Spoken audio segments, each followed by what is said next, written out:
Vieilles histoires du pays breton par Anatole Lebras. La Noël de Jean Rumingol. Jean Rumingol était de son métier chanteur de chansons. La race disparaît, hélas, de ces vagabonds inspirés qui jadis peuplaient les routes de la Basse-Bretagne. Ils s'abattaient sur le pays, au printemps, comme une joyeuse volée d'oiseaux. Ils abondaient surtout au pardon. Ils y arrivaient la veille, le soleil déjà couché, avec leur havresac en peau de veau, bourré de chansons, de gouerses dolentes et de saunes délicieuses. Ils passaient la nuit accroupis sur les bancs de pierre du porche ou allongés dans l'herbe du cimetière entre les tombes. Et ils dormaient là, paisiblement, le visage tourné vers les étoiles. La lumière du matin faisait étinceler leurs haillons que la rosée avait saupoudrés de diamants. Soudain, ils se levaient de terre, secouaient, comme ils disaient, leur pauvreté, et s'égosillaient à qui mieux mieux, avec des voix allègres d'alouettes. Jeunes gens et jeunes filles, venus pour la messe matinale, faisaient cercle autour d'eux.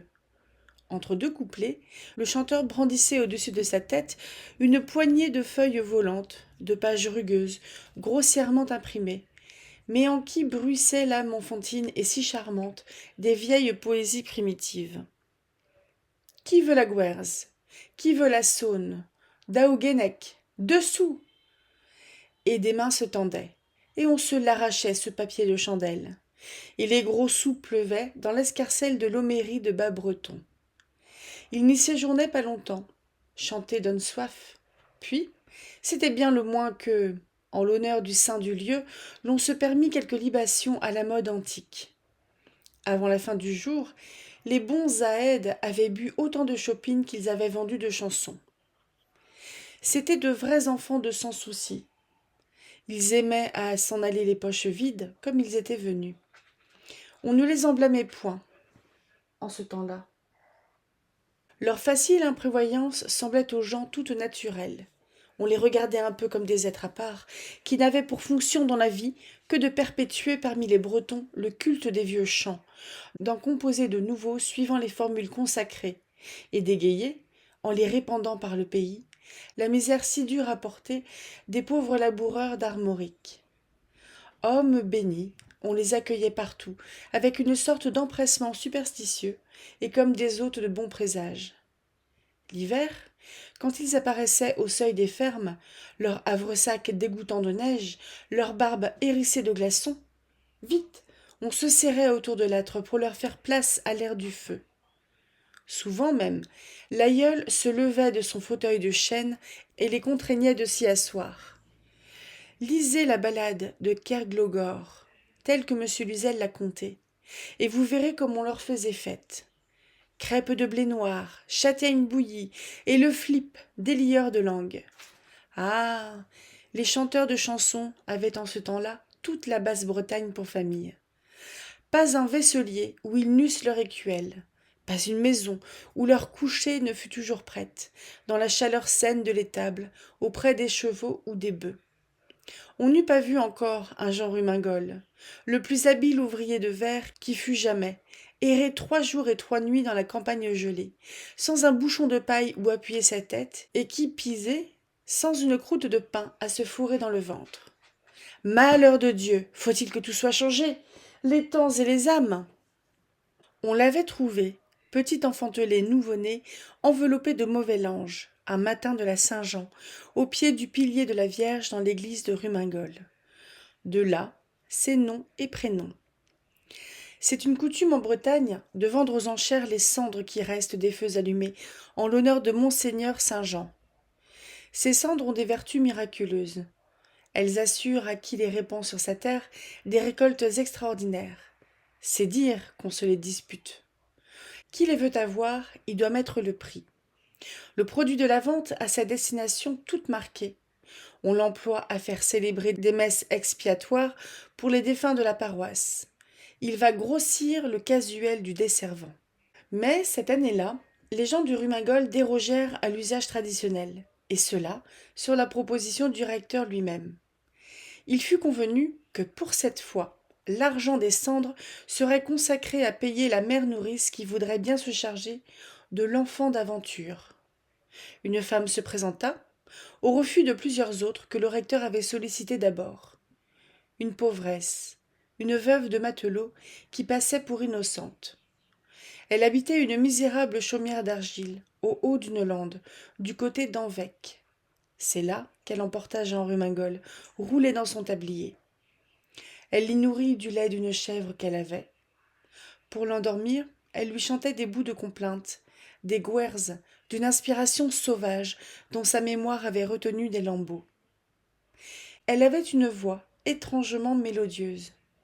On l'invitait souvent aux veillées d'alentour, rien que pour l'entendre chanter. L'enfant grandit, bercé par ces mystérieuses mélopées qui ressemblaient à des incantations. De bonne heure, une âme musicale s'éveilla en lui. Puis, cette croupe de pays où il demeurait avec sa mère nourrice était comme hantée par les vents, par ces grands bruits d'orgue qui emplissent la Bretagne de leurs mugissantes harmonies. Ils ébranlaient la hutte, réveillaient en sursaut l'adolescent dans son lit de fougère, lui criait « Viens donc avec nous !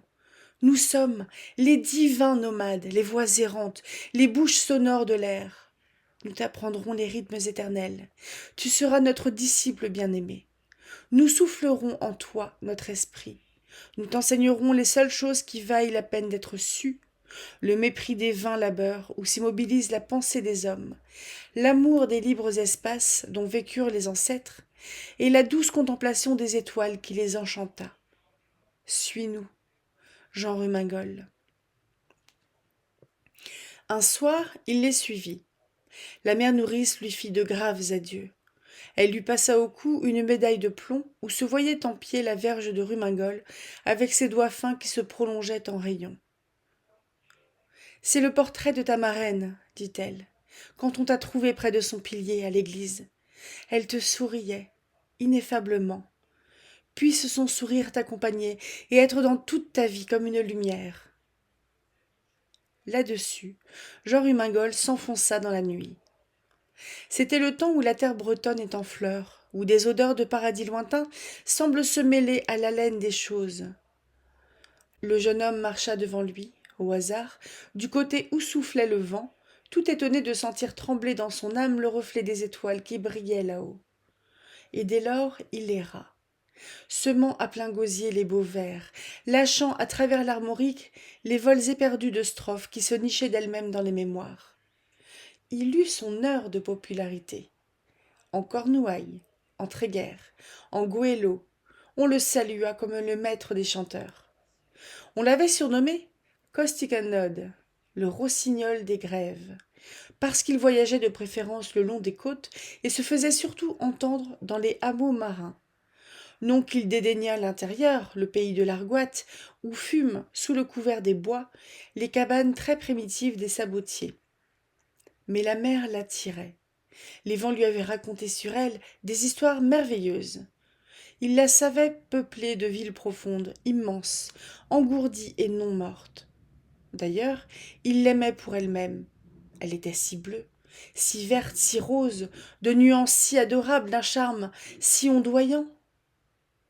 Et c'était presque toujours elle qu'il chantait. Il la nommait sa douce.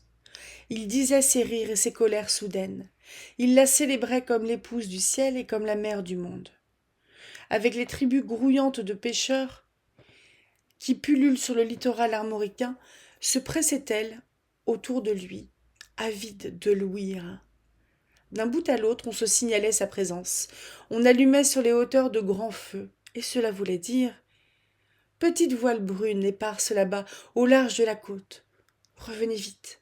Jean Rumingol est parmi nous. » Et vite, vite, les petites voiles brunes rentraient au port. Oui, ces triomphes-là, Jean Rumingol les connut naguère. C'étaient les belles années. Depuis, hélas, tout avait changé. Tout, les êtres et même les choses.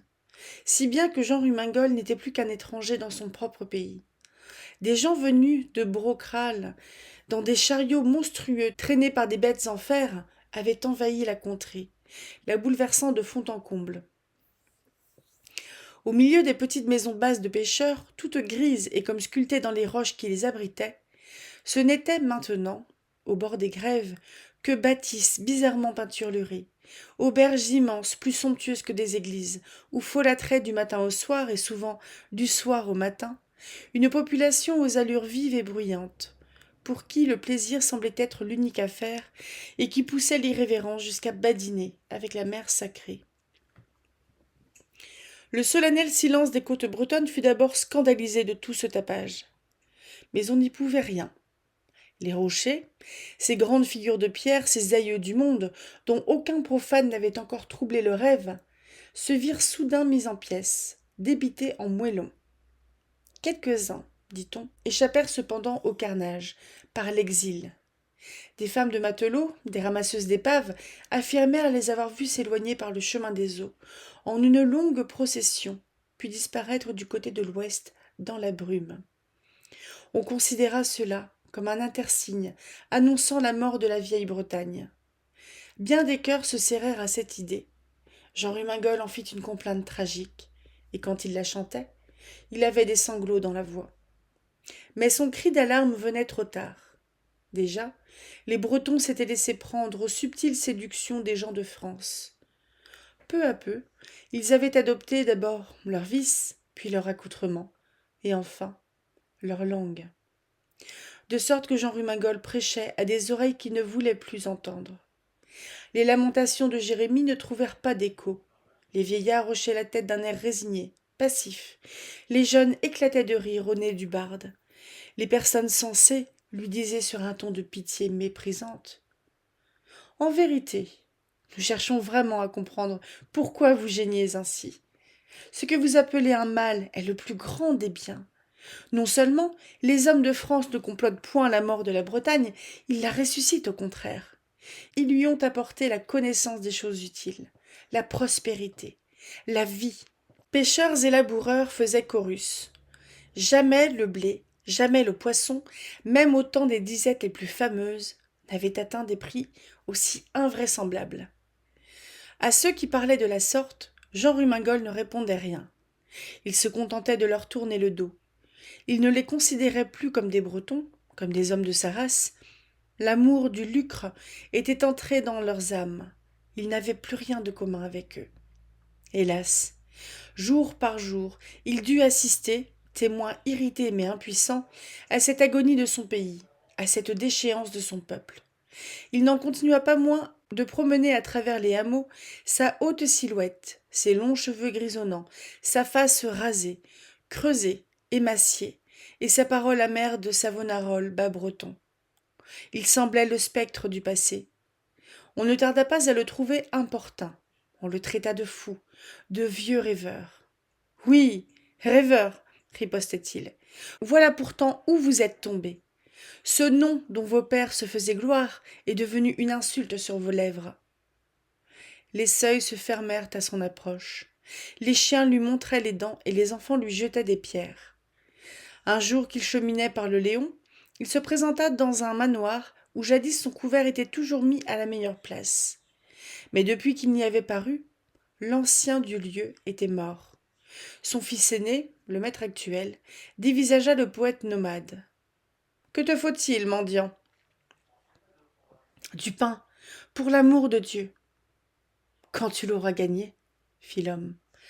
Et il lui proposa de l'ouvrage, du chanvre à tailler. Pour le coup, Jean Rumingol eut dans les yeux une telle flamme de haine que le léonard recula, épouvanté. Il ne se rassura qu'après avoir vu le vieux vagabond franchir la porte du pas chancelant d'un homme ivre. Car il chancelait, le pauvre Jean. Sa colère s'était comme fondue subitement en une détresse infinie. Il venait de prendre conscience de son inutilité dans un monde qui prétendait faire des tailleurs de chanvre avec les chanteurs de chansons. Il marcha désormais au hasard, ou plutôt à l'abandon, comme une chose inerte, comme une barque en dérive, ne chantant plus, marmonnant des paroles sans suite, l'âme jonchée d'un tas d'inspirations mortes. Il traversa Rumingol sans savoir, et nul ne le reconnut, tant il était cassé, flétri. On était en décembre. Il voulut grimper une dernière fois au Ménez-Homme, pour saluer de là-haut la mer grande, embrasser d'un regard suprême l'horizon de la terre d'Armor. et puis rendre au vent l'esprit chanteur dont il lui avait confié la garde, les néo-bretons n'en ayant plus que faire. Sur le flanc du Ménez est une pyramide de pierre brute qu'on appelle dans le pays le Bernmain. Un roi, dit-on, est enterré sous ce cairn. Jean Rumingol se laissa choir au pied de cette tombe primitive. Depuis 3 jours et 3 nuits, il n'avait mangé. Il ferma les yeux, pour ne plus rien voir, pas même les étoiles.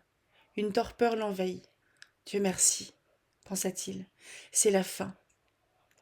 Tout à coup, des bruits éperdus de cloches prirent leur volée dans le vaste silence. Il sentit leurs ailes battre contre ses tempes, et les cloches lui crièrent aux oreilles joyeusement. « Réveille-toi donc, Jean Rumingol. Oublies-tu que c'est Noël ?» C'était nuit de Noël, en effet. Les cloches joyeuses disaient vrai. Mais qu'est-ce que cela pouvait bien faire au vieux barde, cette allégresse de la terre pour la naissance de l'enfant Dieu? Est-ce que cela empêchait que la Bretagne fût mourante et qu'il eût lui-même soif de la mort? Voici que la chanson éparse des cloches lui apparaissait comme une dernière ironie, comme un défi suprême jeté au grand deuil qu'il portait dans l'âme. Il leur en voulait de carillonner si allègrement, alors qu'elles eussent dû teinter le glas. Mais les cloches n'en continuaient pas moins leur chanson. Elles y mettaient une sorte d'acharnement, et l'on eût juré, sur ma foi, qu'elles n'en avaient qu'après Jean Rumingol. Elles tournoyaient au-dessus de sa tête, bourdonnaient à ses oreilles, le houspillaient presque, et quand les unes étaient lasses, d'autres survenaient, comme si toutes les cloches de la chrétienté se fussent donné rendez-vous sur le Ménez homme. « Jean Rumingol, réveille-toi, lève-toi, Jean Rumingol. Jean Rumingol, c'est Noël. » Noël, Noël. En chantant cela, elles avaient des voix si pénétrantes, si douces, que malgré lui, Jean Rumingol sentait tout son vieux corps tressaillir d'aise. Comme à l'appel des cloches du dehors, des cloches intérieures s'ébranlaient en lui-même, dans le crépuscule de ses lointains souvenirs. En vain, il s'efforçait de ne les entendre pas. Elles l'emplissaient d'une victorieuse vibration qui retentissait dans tout son être. En vain, il tenait ses paupières obstinément closes. Les Noëls anciennes repassaient devant ses yeux, vêtues de leurs robes de neige, et derrière elles défilaient de souriantes images. Il voyait, quoi qu'il fît, les petites routes rustiques poudrées de blanc, la nuit sainte, d'un bleu étrange, d'un bleu surnaturel. Les étoiles en marche dans le ciel, étincelantes et comme ravivées. Puis c'étaient des processions d'humbles gens, des processions de laboureurs, de pâtres, de jeunes servantes et de vieilles filandières, s'acheminant, ainsi qu'au temps de l'Évangile, vers la crèche symbolique, pour y contempler le roi Jésus, couché sur la paille entre des bœufs. C'était encore l'église de la paroisse, ses piliers courts et trapus, son autel radieux, son peuple de cierges, l'air de bonne humeur qu'avaient les statues des saints sous les caresses inaccoutumées de cette lumière qui les allait chercher jusqu'au fond de leur niche et faisait rayonner leurs durs visages. Quelle que fût l'église et quel que fût le desservant, Jean Rumingol, cette nuit-là, avait toujours sa stalle réservée dans le cœur. Et quand le prêtre avait célébré les 3 messes, le chanteur pontifiait à son tour. Debout, ses longs cheveux de celte épandus sur ses épaules, les mains appuyées à son bâton de pèlerin, il entonnait en un breton quasi biblique une hymne de circonstance, improvisée le jour même. Il chantait d'une voix lente, un peu rauque, mais avec un accent si profond qu'il vous prenait l'âme. Il commençait en se comparant au mage nègre, pauvre souverain d'une race dédaignée. Il disait comment une jeune étoile l'était venue réveiller là-bas, dans les solitudes du désert. Il n'avait pas de présent à apporter au Dieu nouveau, mais tout de même, il s'était mis en route pour le saluer, avec un esprit soumis et un cœur parfait. Il déposerait à ses pieds sa détresse, la seule chose qui fût à lui. Ici, Jean Rumingol faisait une pause. Puis, en une cantilène naïve, il évoquait la gracieuse apparition de la Vierge Mère. Il était resté le dévot de sa marraine. Il trouvait pour parler d'elle un langage divin et cependant familier. Il la montrait s'avançant par la rue, d'un pas alourdi par sa grossesse sacrée. Il décrivait Bethléem, ses maisons de chaume, les fumiers au seuil des portes, des gens attablés dans les auberges, un vrai village breton, par une après-midi de dimanche, et Joseph frappant à un cabaret dont l'hôtelier avait un fils clerc, et le fils clerc intercédant auprès du père avaricieux pour qu'il logeât gratuitement, au moins dans son étable, la douce compagne du charpentier. Venaient ensuite quelques merveilleuses histoires, témoignant du pouvoir de Marie, celle, par exemple, de Bertha l'infirme, qui n'avait aux épaules que des moignons et à qui des bras poussèrent pour qu'elle pût emmailloter l'enfant Jésus. Ah, c'est Noël d'antan. Jean Rumingol vous avait une façon à lui de dire les choses. On croyait y être. Il vous transportait par-delà les espaces, dans la bourgade galiléenne, en ce grand soir de la Nativité. Ou plutôt, c'était sous vos yeux, là, dans la vieille église bretonne presque aussi nue, presque aussi branlante qu'une crèche, que le Mabic naissait. Son image de cire semblait vivre, on respirait sa délicieuse haleine. Sous les voûtes basses, alentour des piliers, malgré les bises de décembre et la silencieuse tombée de la neige au dehors, il courait des souffles tièdes, l'odeur réchauffante du printemps chrétien. Les pâtres, les laboureurs, pouvaient se figurer qu'ils assistaient réellement à la venue du Messie, mais d'un Messie breton, en quelque sorte, tant ce Jean Rumingol excellait à tout bretoniser, même Dieu. Ainsi, quand le poète avait terminé son présèque, son sermon chanté, c'était à qui l'hébergerait pour le reste de la nuitée. C'était à qui l'emmènerait par les petites routes poudrées de blanc vers la ferme lointaine, perdue et comme ensevelie dans le mystère de la campagne. Hommes, femmes, enfants lui faisaient cortège. Il semblait que ce fût un prophète, un personnage prestigieux, et de fait, il avait en lui l'âme des anciens mages. Il avait approché Dieu, ce misérable, et ses haillons en restaient comme embaumés. Pendant le trajet, on le suppliait de prêcher encore, et il se remettait à chanter la gwerse de Jésus dans le silence solennel de la nuit.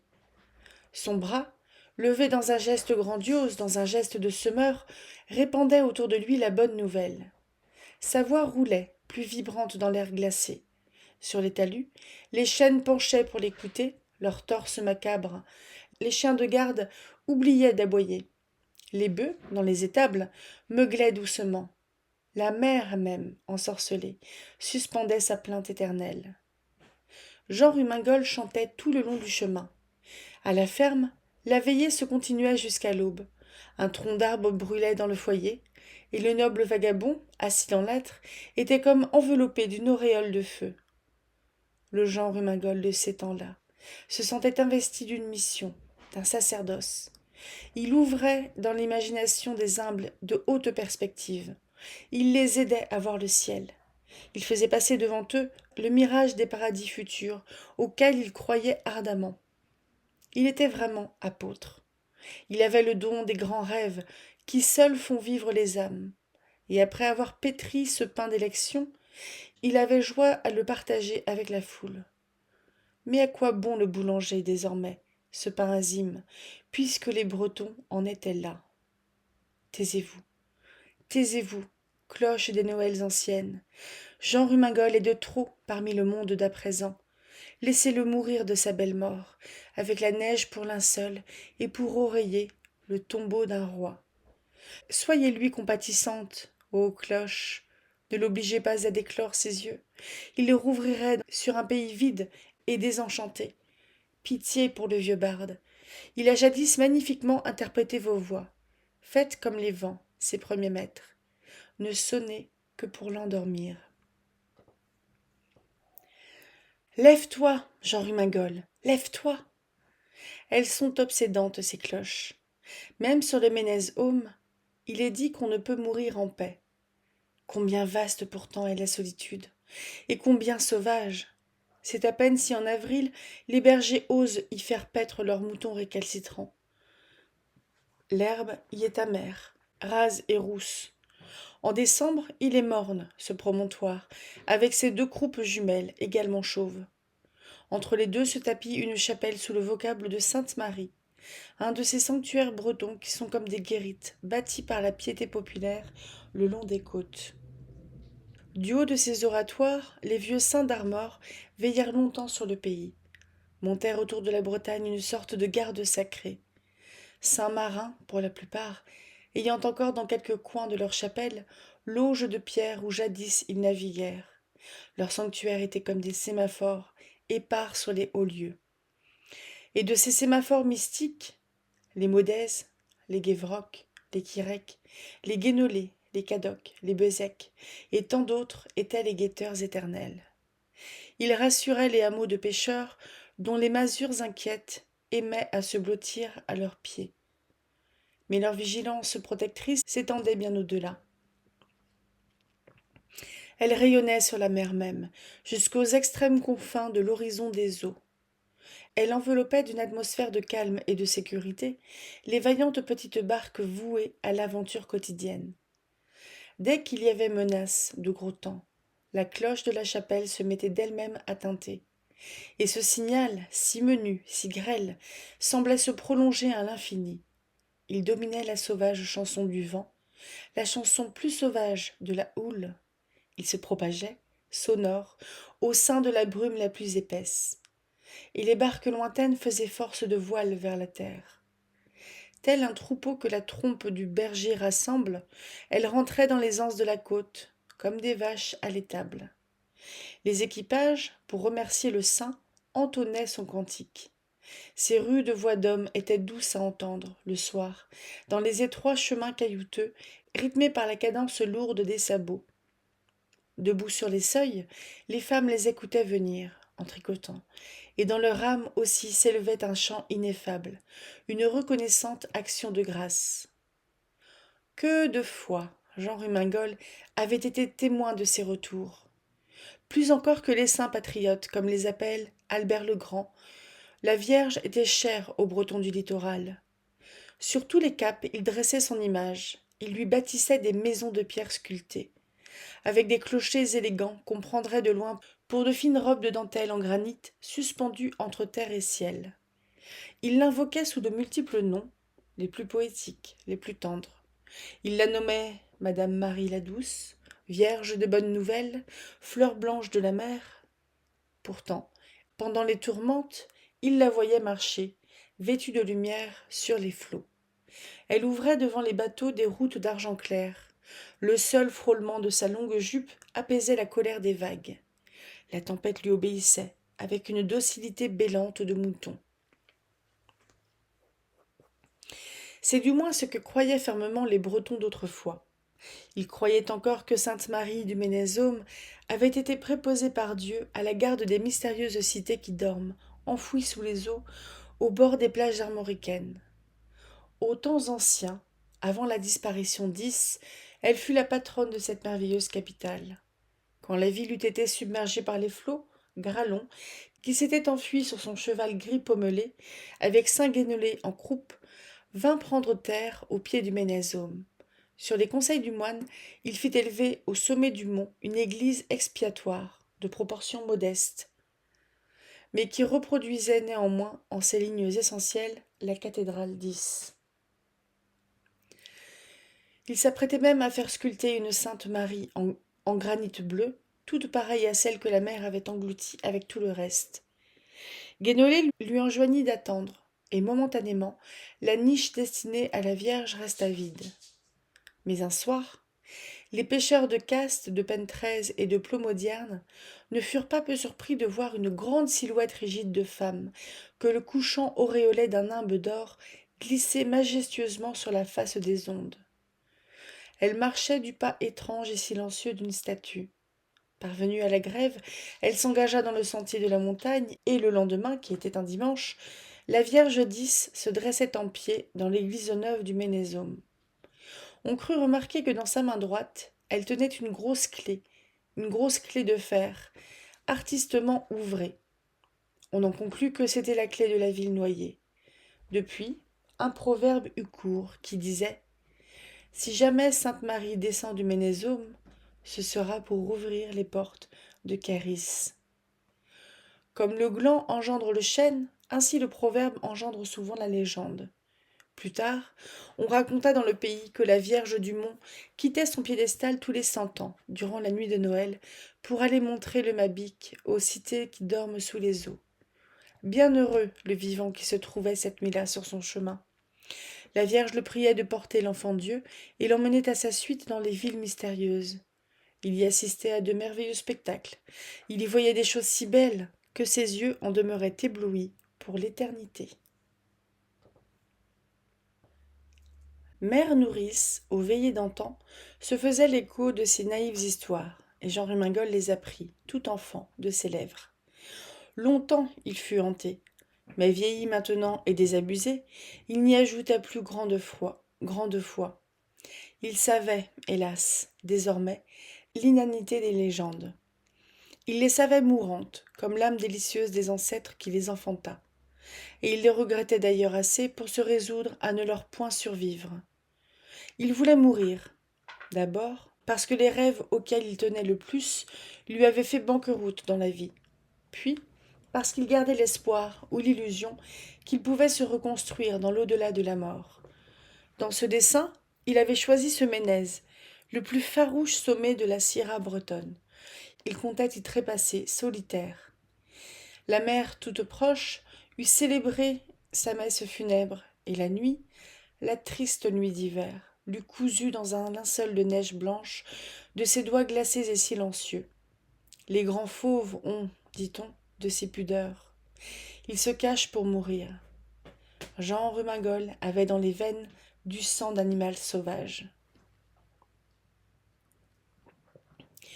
Or, voici que cette nuit se trouva être celle de Noël. Voici que toutes les cloches se mettaient en branle. Voici que, par un fait exprès, semblait-il, elles accouraient de tous les points de l'horizon à ce morne promontoire, comme s'attroupent les sorcières au lieu du sabbat. Sorcières pieuses, sabbat divin. Jean Rumingol souleva ses paupières qui déjà s'appesantissaient. Ce qu'il vit alors, je vais tâcher de vous le dire. Les cloches tourbillonnaient dans l'air, sveltes, légères, lumineuses. On eût dit un essaim de fées. Leurs robes de bronze, qui faisaient un grand bruit sonore, étaient saupoudrées de neige étincelante, comme d'une poussière de diamants.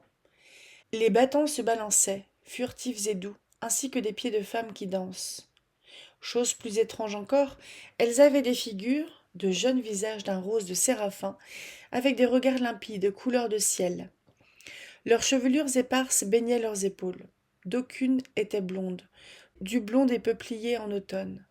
D'autres avaient le ton roux des feuilles qui s'amoncellent au pied des chênes. D'autres étaient brunes, au point de se confondre avec la nuit.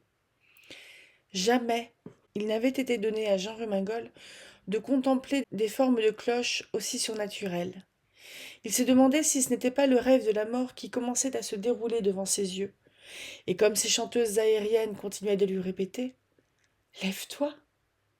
il se leva.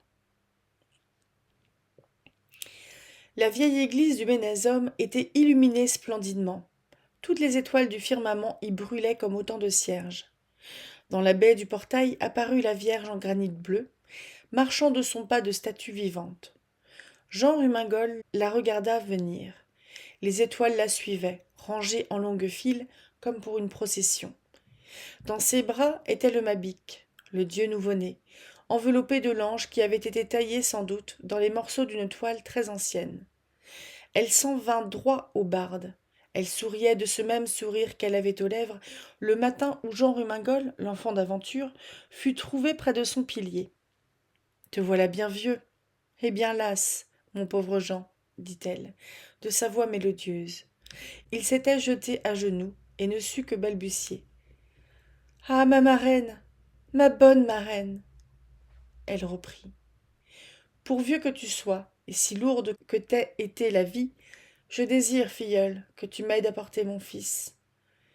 C'est un honneur dont je suis indigne, marraine, mais je ferai ce qu'il vous plaira, et où vous voudrez que j'aille, j'irai. » Avec des précautions infinies, il reçut l'enfantelé divin, et aussitôt il sentit courir dans ses veines une flamme étrange de jeunesse.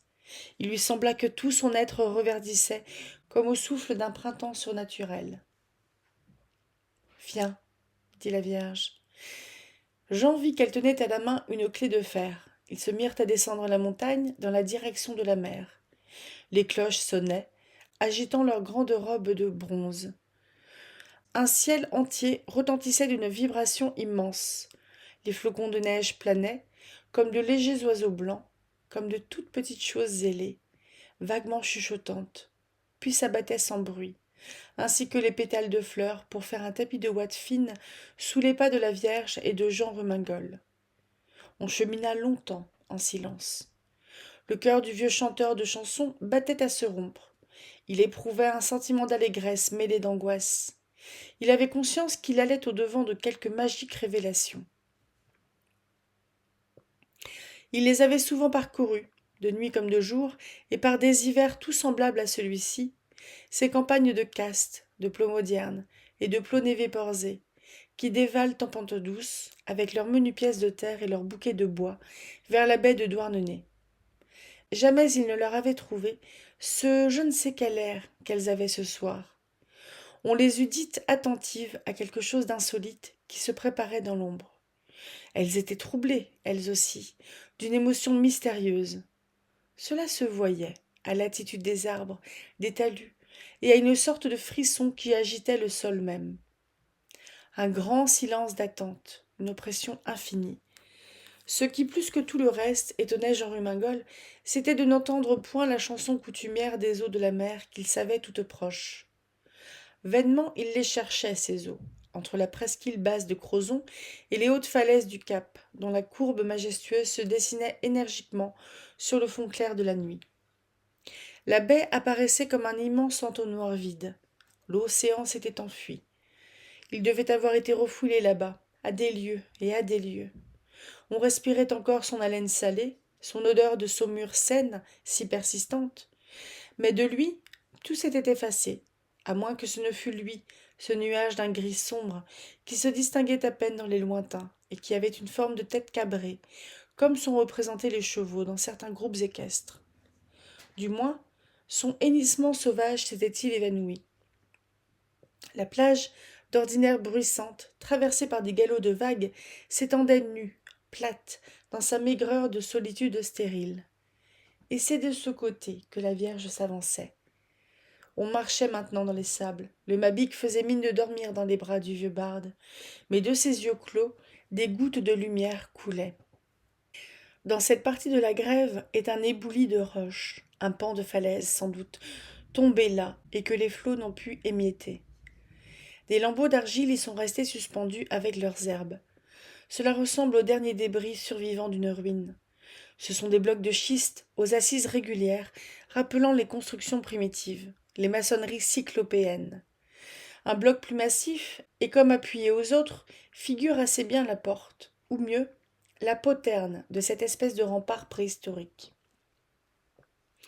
Sainte Marie du Ménésome introduisit dans la pierre la clé qu'elle portait. La pierre roula sur d'invisibles gonds et exhala, en s'ouvrant, un soupir si doux, si long, si puissant, que toute la terre bretonne en dut tressaillir dans ses entrailles les plus profondes. « Te voici dans le pays de tes jeunes rêves, dit la Vierge à son filleul, le chanteur nomade. Jean Rumingol s'était déjà ressouvenu de la légende. Il avait compris, avant même que sa marraine eût parlé. « Donne-moi l'enfantelé, reprit-elle, et suis-nous. » Elle s'engagea la première dans l'étroit corridor creusé à travers la roche. Jean y pénétra, sur ses pas. De la voûte, des eaux amères s'égouttaient, et les parois étaient luisantes comme des joues où on ruisselait des larmes. Ce trajet souterrain fut de courte durée. Quand on se retrouva à l'air libre, Jean ne fut pas médiocrement désappointé de voir qu'il faisait dans le ciel la même nuit, et que la grève était tout aussi nue, tout aussi plate. Elle mentait donc comme les autres, la belle légende de la Vierge du Ménez-Home, puisque le miracle tardait tant à s'accomplir. Dame Marie devina-t-elle le doute qui assombrissait l'âme de son filleul? Elle eut un sourire étrange, un plissement malicieux des lèvres. « Allons, vieux barde, ouvre grand tes yeux. » Ce disant, le visage tourné vers la baie, elle élevait en ses bras le Mabic. Maintenant, il semblait tout en or, ce Mabic. Il agita ses petites mains, et de chacun de ses doigts, des jets de feu s'élancèrent, rayant l'espace comme des fusées. Puis il s'écria, sur un ton enfantin, quoiqu'un peu triste, « En l'honneur de ma naissance, je veux que toute chose morte renaisse. » Il n'eut pas plutôt achevé, que dans la plage déserte, il se fit comme un vaste remuement. Où il n'y avait tout à l'heure que sable, monotonie, stérilité, solitude, des maisons surgirent. Et plus haut que les maisons montèrent des palais, et plus haut que les palais se dressèrent des clochers d'église. À la place de la mer disparue, une mer nouvelle s'épandait, un océan de toits, une houle d'ardoises bleuissantes, où les cathédrales avaient une majestueuse immobilité de vaisseaux à l'ancre, où les flèches de pierre pointaient comme des mâts. Une ville, non, mais un peuple de villes. Elles étaient toutes là, pressées les unes contre les autres, les cités dont la tradition bretonne a perpétué jusqu'en notre temps les noms et le souvenir. Tolente, qui fut, dit-on, où est Plouguerneau. Oxysmore, qui fut, où est Saint-Paul. Lexobi, qui fut, où est le Cosier Audet. Kéris, enfin. Kéris, la somptueuse, dont le spectre domine encore tout le pays de Cornouailles. La Bretagne des jours fabuleux ressuscitait, sous la forme d'une Jérusalem messianique, à l'appel du Messie. L'âge d'or des vieilles tribus armoricaines revivait. Jésus fit un signe. Et voilà les cloches de Noël de s'abattre de ci de là, sur les clochers de ces villes de rêve. Les voilà de se nicher dans les hautes chambres, avec leurs longues chevelures blondes ou brunes, pendant jusqu'à la terre, pareilles à des cordes tressées, et les étoiles errantes de se disperser dans les maisons, d'allumer une flamme dans les âtres, de brûler derrière les vitres, sur les tables, comme les chandelles joyeuses d'un réveillon. Dans les rues sinueuses, baignées d'une lumière élyséenne qui les faisait ressembler à des sillages de barques, tant elles les argentaient doucement, des ombres commencèrent à se mouvoir, silhouettes encore indistinctes, mais qui allaient se précisant. Ainsi que le lui avait narquoisement recommandé sa marraine, Jean Rumingol avait ouvert tout grand ses yeux. Il n'osait les en croire. Au fond, il avait peur. Cette réalisation imprévue du plus tenace et du plus impossible de ses vœux le terrifiait.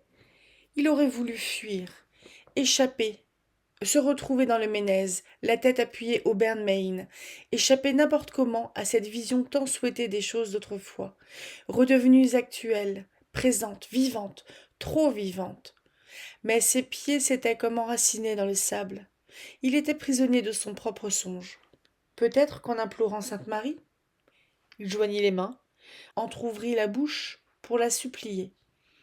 Elle avait disparu. Disparu aussi, le Mabic.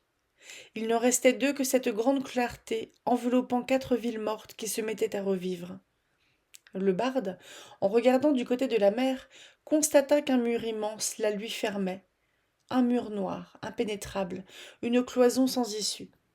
Devant lui, en revanche, s'élargissait un éventail de rues aux perspectives indéfinies. Il entendait geindre, en s'ouvrant, les volets ankylosés des boutiques. Des marchands très anciens, aux figures jeunettes, paraient les façades de leurs maisons de défroques historiques. Les justaucorps en peau de roc se balançaient, accrochés à des clous. Des bijoux barbares flambaient aux vitrines des orfèvres. Une odeur de sanglier rôti s'exhalait des cheminées et flottait en fumée odorante sur les toits. Des groupes de gens de tout âge, et de l'un et de l'autre sexe, s'acheminaient vers les églises au bruit des cloches bourdonnantes.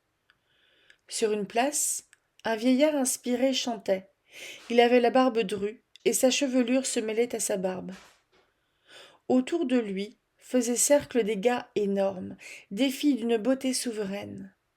Il chantait dans une langue rude et cependant très musicale, dans une langue aux sons gutturaux que tempérait, que voilait, une sorte de nasillement triste. Et il s'accompagnait d'un instrument bizarre, d'une lyre à 2 nerfs, l'un grave, l'autre mordant, mélopée lamentable traversée d'un filet d'ironie. Ce que cet homme disait à cette foule, Jean Rumingol voulut le savoir. Il oublia tout le reste, sa peur même, et s'élança, tête baissée, au cœur des villes englouties par la première voie qui s'offrait à lui. Arriva-t-il jusqu'au chanteur, son lointain ancêtre? Sut-il comment il se nommait? Si c'était Taliesin, Marzine ou Gwenrlan? Apprit-il de lui le poème à la fois religieux et sceptique qui dut, à l'origine, bercer notre race? S'endormit-il, après l'avoir écouté, sur une pensée de confiance ou dans la torpeur résignée du désespoir? C'est ce que l'histoire de Jean Rumingol ne révéla jamais. La vieille femme qui me l'a conté demeure à Port-Blanc, dans les côtes du Nord. Elle connut en sa jeunesse le bar de Cornouaillers, déjà vieux. En guise d'épilogue, elle ajouta ceci. J'imagine que Jean Rumingol prit son rêve pour une réalité. Il avait le culte de la Bretagne ancienne. Je l'ai vu pleurer, parce qu'il entendait les petits garçons de l'école primaire converser entre eux en français. Il n'aimait pas les nouveautés, et c'est pourquoi les générations nouvelles ne l'aimaient point. Si vraiment la Vierge l'a fait vivre, durant la nuit de Noël dans Ker-Is, elle a rempli son vœu. Peut-être y choqua-t-il son verre avec celui d'Aès. Il s'en réjouit, j'en suis sûre, et ce fut sa dernière joie. Aès, vous le savez, c'est le symbole de la Bretagne qu'on jette à la mer comme un bagage encombrant. Ainsi, les Français, les Gals, se sont débarrassés de nous. Le lendemain de cette nuit-là, le cadavre du chanteur de chansons fut repêché au bout d'une gaffe par des hommes de Douarnenez. Faut-il croire que l'océan, la grande bête cabrée, s'était vengé sur lui? On le dit. Mais en dépit de l'océan, la Bretagne que Jean Rumingol aima se survit au sein de l'océan même. La mer a beau faire, elle est grosse de nos villes, comme le monde est plein de notre âme. Cela nous suffit. Ainsi concluait la vieille conteuse. Je revois, en reproduisant son récit, la chaumière basse où elle le narrait, tout en filant. Le rouet faisait un bruit très doux, un ronronnement mélancolique comme une chanson du passé. La mer poussait jusqu'aux marches du seuil sa plainte inassouvie. Et je me représentais le cadavre de Jean Rumingol, flottant sur les eaux du large, promenant sur les côtes de l'Armorique, en ses yeux clos de noyer, le mystère de nos légendes.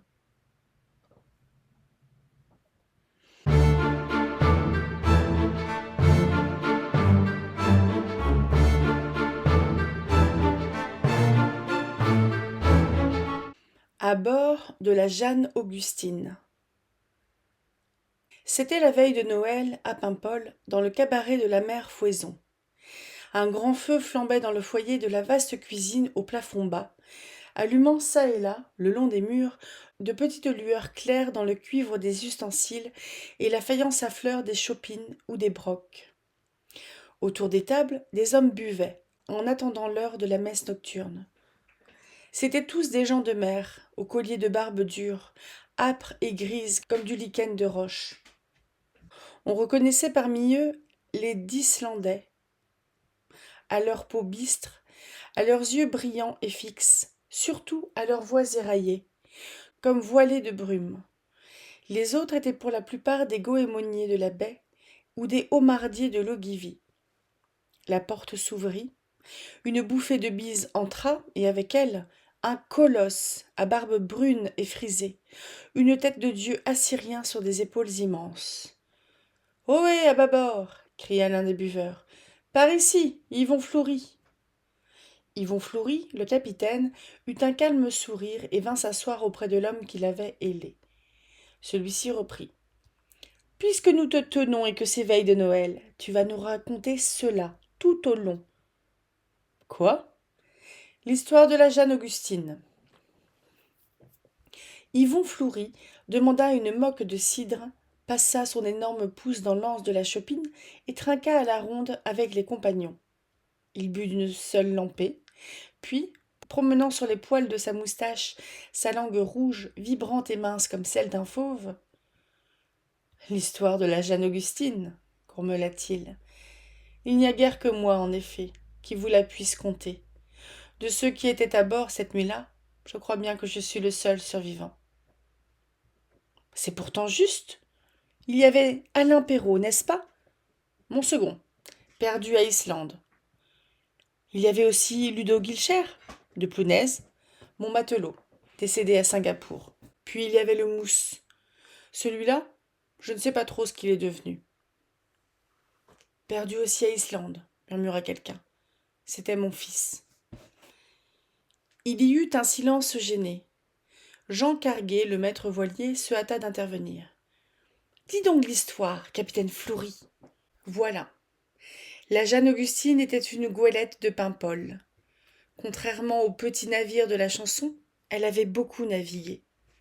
Un peu vieille, un peu décatie, avec quelques rhumatismes à sa grosse membrure de chêne. Brave tout de même, et pas géniarde. Elle avait fait jadis les grandes pêches. Maintenant, on l'utilisait au voyage de Norvège pour les bois. Une demi-retraite. Partie, fin de novembre, pour Drontheim, elle avait eu à l'aller mer douce et joli vent de suroît. Double faveur en cette saison et dans ces parages. Le retour, en revanche, fut pénible. On n'eut pas plutôt quitté le fjord que les brumes se mirent à tisser leur toile d'araignée entre mer et ciel. On aurait cru nager dans de la ouate. Air et eau, cela ne faisait qu'un. On flottait dans cette étoupe, à l'aveuglette. Marchait-on? Virait-on sur place? On n'en savait rien. Nul clapotis à l'avant. Comme temps, un crépuscule. Un entre-deux de lumière et d'ombre. Ni jour, ni nuit. Pas de vent. Les voiles pendaient, grises et mortes. Combien de lieues, capitaine? Demanda le second. Une trentaine, environ. Si ça continue, nous arriverons à Paimpol l'année prochaine. Ce sera encore de la chance, puisque l'année prochaine s'ouvre dans 8 jours. Au fait, c'est vrai, c'est nuit de Noël à cette heure. Réveillonne-t-on? C'est une idée. Ça fera passer le temps. Yvon Fleury appela le Mousse. Tu vas nous cuire une andouille. Puis, ayant invité le second et le matelot à descendre avec lui dans la cabine, il versa 3 pleins verres de brandy pour faire le trou avant la ripaille. Il s'apprêtait à boire à la santé du pays, lorsque la tête ahurie du Mousse se montra à l'ouverture du rouffle. C'est comme ça que tu t'occupes de ton andouille, animal? Non, mais, capitaine, c'est vraiment extraordinaire. On dirait qu'on entend tinter des cloches à l'arrière et à l'avant, à bâbord et à tribord. Imbécile. Écoutez plutôt. Les 3 hommes tendirent l'oreille. Il avait raison, le morveux. De tous côtés, dans le grand silence mat de la mer, retentissaient, lointaines encore, mais se rapprochant de minute en minute, de longues et lentes vibrations, pareilles à des sons de cloches mystérieuses. On eût pu se croire sur une des collines du pays de Paimpol, alors que toutes les paroisses de la côte se renvoient leurs carillons pour annoncer la venue de l'enfant Dieu. Les gars de l'équipage se regardaient d'entre eux, sans mot dire, stupéfaits. Dans la brume épaisse, cette musique était d'une infinie douceur. Elle était maintenant toute proche. Elle semblait se balancer au large rythme des eaux. C'est une tradition, en Basse-Bretagne, que dans la semaine d'avant Pâques, les cloches s'en vont à Rome. Les marins se demandèrent si ce n'était pas quelques bourdons sans cervelle qui, s'étant égarés, s'en revenaient ainsi, par le pôle, de leur pèlerinage à la ville du pape. Mais en voici bien d'une autre. À mesure que les sons se faisaient plus distincts, il leur sembla les reconnaître. « Ma parole, murmura Guilcher, je veux qu'on me coupe le cou, si ce n'est pas là le carillon de Plounaise. Et ce timbre clair, fit le Mousse, dites, si ce n'est pas la petite cloche de Notre-Dame de Carrefour. C'étaient en vérité toutes les voix chantantes des clochers du goëlo qui se promenaient là, autour d'eux, dans la tristesse blafarde du septentrion. Et il se sentait le cœur serré d'une angoisse étrange. Que pouvait bien présager ce signe? À la lueur tremblante de la lampe de cuivre, accrochée à une des poutrelles de la cabine, ils se voyaient pâles comme des morts. Ils se décidèrent à monter sur le pont, voulant savoir. Le bruit sonore allait toujours grandissant, mais on ne voyait rien. Les brumes demeuraient inertes et pendantes. pas une ondulation dans leurs vastes plis. Les hommes s'étaient accoudés au bordage. Ils échangeaient des propos rapides, à voix basse, comme s'ils eussent été à l'église. Au fait, ils y étaient à l'église, dans l'église infinie de la mer, toute pleine d'une impénétrable vapeur d'encens. Le mousse, grimpé dans le haut-banc, poussa un cri éperdu. « Des cierges! J'aperçois des cierges !» De toutes parts, en effet, presque au ras de l'eau, s'allumaient, ainsi que des lucioles, des flammes pâles qui se mirent à tourner autour du navire. On eût dit une flottille d'étoiles émergées de la profondeur diffuse des ténèbres. Puis apparurent les colonnes blanches des cierges. Enfin, les bras qui les tenaient se montrèrent à leur tour. Et après les bras, des têtes et des épaules surgirent. À ces têtes de longues barbes mouillées pendaient, qu'on eût prises pour des goémons épaves. Oh! Les lamentables faces blêmes aux traits figés. Elles se suivaient comme les gens d'une procession. De leurs lèvres entr'ouvertes, un chant s'exhalait, et subitement, les cloches se turent. On n'entendit plus que ce chant, pareil à une plainte, mélopée lente et triste à fendre l'âme. Si faibles que fussent les paroles, on en percevait le sens. C'était un Noël breton, un de ceux que les petits pâtres vont fredonnant de porte en porte durant la veillée sainte. Les hommes de la Jeanne Augustine se signèrent avec une dévotion mêlée d'épouvante. Le chant disait « Une étoile à l'Orient s'est levée, un Dieu nouveau est né pour la terre grande et pour la mer profonde. » Le mousse claquait des dents, là-haut dans les vergues, et sur le pont, les hommes aussi grelottaient, et ce n'était point de froid. Longtemps les têtes défilèrent, dans le crépuscule arctique, les petites lueurs pâles que faisaient les flammes des cierges. Parfois, elles venaient si près du bord qu'on distinguait à leur clarté les visages de ceux qui les portaient. Longtemps, longtemps, oui, cela dura longtemps. Et puis, sans qu'on sût comment, tout cela passa, s'effaça, s'évanouit. Il n'y eut plus dans la nuit qu'une solitude plus vaste et un silence plus mystérieux. Soudain, un craquement se fit dans la vieille carcasse du navire. Les cordages se tendirent, les voiles s'enflèrent comme si la respiration du vent, jusque-là oppressée par l'attente de ces choses, fût redevenue libre de se jouer à travers l'espace. À l'avant de la Jeanne Augustine, l'eau se mit à mousser, entonnant la douce chanson de marche. Et les hommes furent tout heureux de sentir qu'ils vivaient encore, que leurs âmes ne les avaient point quittés. Ils restèrent néanmoins près d'une heure sans se parler, tant les réflexions qu'ils avaient à se communiquer leur semblaient inexprimables. Alain Perrault, le premier, desserra les lèvres. « J'ai reconnu Jean-Guy Astrénec, de Penvénan, prononça-t-il. J'étais avec lui, à bord de la Reine des Anges, quand il trépassa. Même qu'il m'a fait un signe avec la main, comme pour me dire je ne sais quoi. Ah, le pauvre Guy Astrénec. Moi, j'ai reconnu Louis Persson, de Plouguiel, fit le capitaine. Il avait encore la fente qu'il s'ouvrit dans le crâne en tombant des huniers. Moi, Anton Lesblaise, de Pontrieux, s'écria le mousse. Mon parrain, Dieu lui pardonne. Moi, dit le matelot, j'en ai reconnu plus de 30.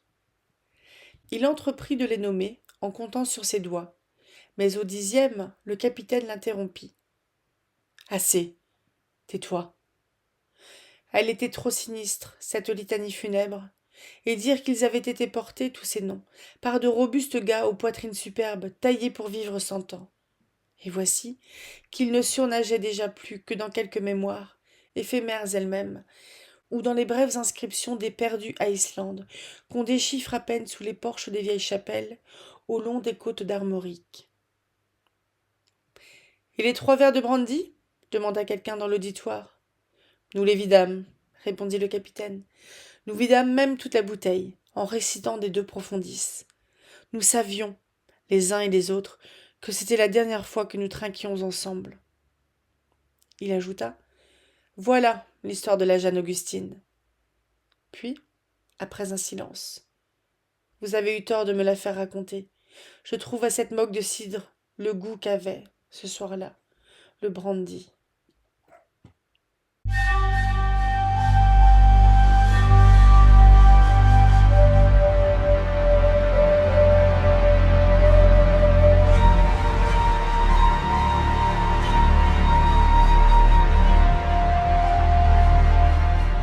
Bonjour et bienvenue dans avant-dernier vlog lecture sur Vieille histoire du pays breton d'Anatole Lebras. Alors, je vais pas vous dire à combien de pourcentage on est, vu que j'ai lu les récits de passants avant, mais il reste 4 contes. Il reste La Chouette, qui est court, Le Puits de Saint-Cadeau, qui est pas très long non plus, Le Forgeron de Plouz-et-Lambre, qui n'est pas très long non plus, et En Alger d'Afrique. C'est donc fort possible que les 2 prochaines vidéos soient plutôt courtes, donc pourquoi pas, parce que comme on se rapproche de Noël, vous savez, il y a toujours des courses à faire, tout ça. Puis j'ai envie de bien cravacher au niveau de ma formation avant de me mettre un peu en vacances. Donc ça m'arrange quelque part. C'est pour ça que et en fait aussi, la vignette, c'est plus joli s'il y a que 2 titres. 3, je pense que ça ferait trop. Donc on a lu un long conte qui était La Noël de Jean Rumingol. Je vais retourner dessus parce qu'il y avait en fait pas mal de notes sur des termes. Donc je vais les reprendre. Il y avait par exemple un moment, on parlait du pays de l'Argoat. On appelle ainsi plus particulièrement toute la Cornouaille des monts d'Arrée, dont les pentes sont encore couvertes de bois, le pays de l'Argoat. Et il y avait le pays, le Bern-Main, donc c'est le tas de pierres. Et il se réfère à la légende de la mort chez les Bretons armoricains, l'âme dans un tas de pierres. Donc là, c'est l'âme qui est enfermée dans le cairn, donc la tombe primitive. On avait encore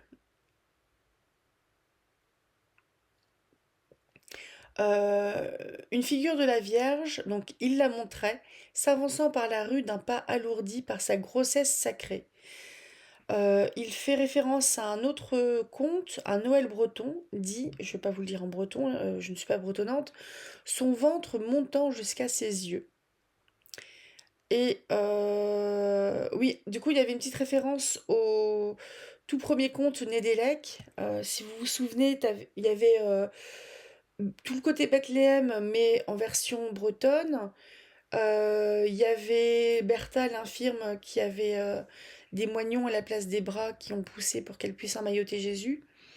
Donc ça, c'était des références à des trucs d'avant. Il y avait le terme Mabik, M-A-B-I-K. Ça signifie enfantelé. Les bas bretons désignent ainsi l'enfant Jésus, des Italiens l'appellent de même le bambino. Sur tous les caps, il dressait son image, l'image de la Vierge, il lui bâtissait des maisons de pierre sculptées avec des clochers élégants qu'on prendrait de loin pour de fines robes de dentelle en granit suspendues entre terre et ciel. Ti ar verkes, la maison de la Vierge. C'est ainsi que le langage populaire désigne la plupart des chapelles qui ont la Vierge pour patronne. Et il y en a beaucoup. Hein. La Noël de Jean Rumingol, il m'a quand même bien plu parce que je trouve que ça a été dans un peu tous les contes d'Anatole Lebras, le côté un petit peu regretter, entre guillemets, une Bretagne d'avant, une Bretagne où il y avait peut-être une identité culturelle plus forte, où les gens parlaient breton, où les histoires, les contes bretons circulaient de maison en maison, où il y avait des bardes qui circulaient d'une de village en village et pouvaient avoir à manger, être accueillis, hébergés, etc. Et je l'ai plutôt bien aimé, moi, ma foi. Surtout que, alors j'ai appris plein de trucs sur la ville 10, ça tombe bien, moi je suis en train je brainstorm beaucoup pour écrire une histoire sur la ville 10, réécriture contemporaine. Enfin, donc, comme si l'histoire de la ville 10, elle avait eu lieu, mais qu'est-ce qu'il en est 1500 ans après? Donc, je pense que vu ce que j'ai imaginé de AS, donc là, elle est nommée comme le... AS, c'était peut-être une divinité sur les chemins, les croisements, tout ça. Et ce qui fait que ouais, la Noël de Jean Rumingol, on a plein d'éléments bretons comme les intersignes, donc des petits trucs qui font dire que il se passe un truc surnaturel là. En général, c'est pas des très bonnes nouvelles quand il y a des trucs surnaturels qui se passent. Et je vais pas savoir quoi dire en plus parce que bah, j'ai enchaîné la lecture des deux contes. Je commence un peu à fatiguer. Donc Jean Rumagol, c'était cool. J'aime beaucoup vraiment le style d'Anatole Lebras. Bon, je pense qu'il se fait un peu mousser quelque part. Puis on sent qu'il aime son sujet, quoi. C'est vraiment mignon. On va passer à bord de la Jeanne Augustine. Bah là, c'est un espèce de petit rappel aussi que les pêcheurs qui allaient très loin, donc en mer du côté de l'Islande et tout ça, c'était forcément dangereux. Peut-être encore plus dangereux que ceux qui pêchaient les homards dans le coin ou des trucs comme ça. Et ça, on l'avait vu, la dangerosité de la pêche avec, je sais plus, la veuve là de Ouessant. Je sais plus comment. C'était sur un autre recueil. Je sais plus comment s'appelait le conte. Euh, je l'ai plus en tête. Je mettrai dans une bubule si j'ai le courage.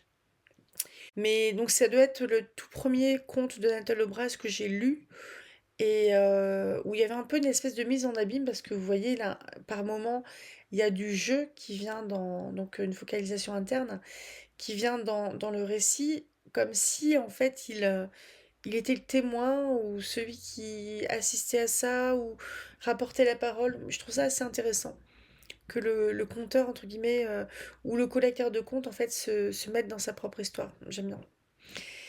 Euh, et ouais, donc à bord de la Jeanne Augustine, on a vraiment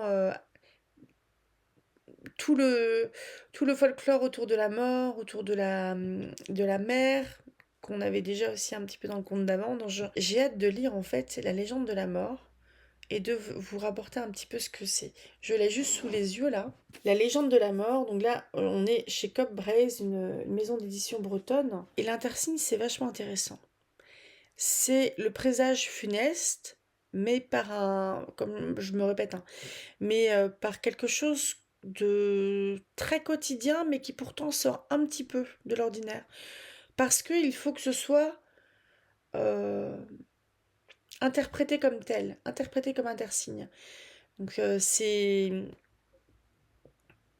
plus qui là, qui avait été soldat, ou non, qui avait été marin, qui était parti pour demander en mariage la fille qu'il aimait. Et en fait, parce qu'il revenait de la mer, et il a croisé un homme qui était chargé d'annoncer la mort de quelqu'un. Et ça annonçait la mort de sa propre future épouse. Il y a plein de trucs. On est vraiment à fond dans les superstitions. Mais c'est assez fascinant, je trouve. J'aime beaucoup, moi. C'est intéressant. Je vais m'arrêter là parce que cette vidéo-là va être un petit peu longue et peut-être que je m'étendrai un peu plus sur les 4 derniers contes. Pour rappel, donc je vais diffuser donc il me reste ce samedi et 2 samedis avant de finir Anatole Lebras. Après, je vais m'accorder une petite pause d'une semaine ou deux avant de rattaquer sans doute du Andersen, parce que j'aime bien Andersen. Et donc j'ai bien aimé Andersen. Peut-être après on pourra aller dans des contes d'autres régions ou d'autres régions du monde, parce que c'est intéressant aussi de voir ce qui se passe ailleurs. Je sais plus si je vous en avais parlé la dernière semaine. Si ça vous intéresse, je suis en train de faire des shorts, donc ce sont des vidéos qui sont très courtes, qui sont, je pense, sur du maximum, on sera sur 1 minute 30. Peut-être, il y en aura peut-être qui seront un peu plus longues, qui seront des courtes vidéos sinon. Pas des shorts, mais des courtes vidéos si je dépasse. Et donc c'est des poèmes persans du Moyen Âge. Et parce que je voulais faire une espèce de petit calendrier de l'Avent où on voyage un peu plus. Donc c'est dans leur jus. Ça peut être très poétique pour certains. Ça peut être très daté pour d'autres. Et comme j'avais pas 24 petits poèmes persans, petits gazelles, je sais pas si ça se dit comme ça, c'est Ghazels, j'ai ajouté aussi aux 21 poèmes persans 3 poèmes de Yunus Emre, qui est un poète turc d'à peu près la même époque, mais peut-être à 2-3 siècles près. Mais du coup, lui, en fait, il n'est pas anonyme, parce que les poèmes persans sont anonymes. Bon, n'hésitez pas à aller jeter un œil. Moi, je trouve ça assez mignon. Il y a ça va être des vidéos qui peuvent être très courtes pour certaines. Je pense qu'on peut même tomber à 10 secondes. Mais certaines seront plus longues. Certaines sont en vers, d'autres sont en prose. Et c'est souvent, en fait, des déclarations d'amour. Je trouve ça mignon. Il y en a certains qui me plaisent pas, mais bon, c'est vieux. 12e siècle, ailleurs. Ah, c'est vieux. Je vous souhaite un très bon samedi. À demain pour ceux qui sont là pour la suite des Hauts de Hurlevent. J'espère que ça va être un petit peu moins plombant comme chapitre. Et je sens que ça va finir en grosse fanfare pour Noël. Le truc bien. Bah Et c'est comme ça qu'il est mort. C'est les Hauts de Hurlevent, c'est du drame, hein. C'est de la tragédie. On y va gaiement. Donc voilà. Je vous souhaite un très bon samedi. À tout bientôt. Lisez tout plein et rêvez tout grand. Salut!